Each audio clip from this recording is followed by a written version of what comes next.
If you want peace, work for justice. Kung gusto mo daw ng kapayapaan, ay gumawa ka ng katarungan.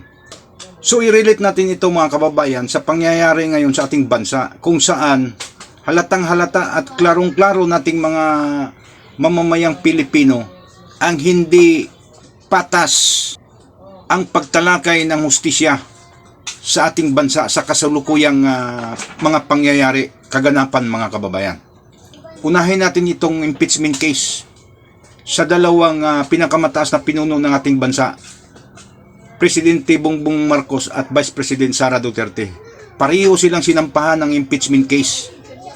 Ang kay Vice President Sara Duterte hanggang ngayon ay tinatalakay at isang hakbang na lang papunta na sa impeachment court. Samantala, ang kay Pangulong Bongbong Marcos mga kababayan, hanggang sufficiency in forms lang, ibinabasura agad ng Justice Committee.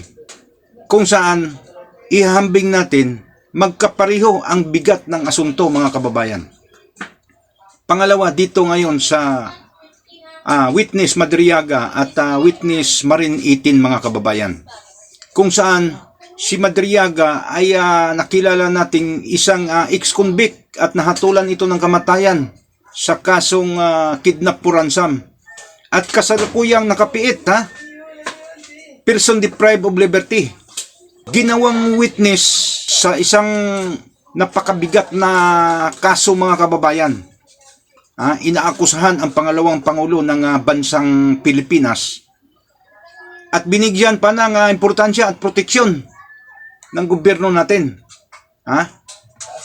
Lahat aligasyon ang kanyang hawak mga kababayan. Samantala itong Marin 18 mga kababayan, walang mga criminal records na nakita ang NBI. Walang ni isang asunto o kaso na nagawa itong 18 dating mga membro ng hukbong sandatahan ng Pilipinas. Hawak-hawak nila ang kanilang affidavit, katumbas ang mga sangkatutak na ebidensya. Hindi puro aligasyon, may mga ebidensya. Bakit iniipit sila ngayon? Bakit pinapahirapan?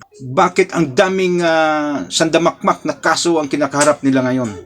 Dito sa mga taong itinuturo nilang may mga kaugnayan dito sa anomaliyang flood control mga kababayan.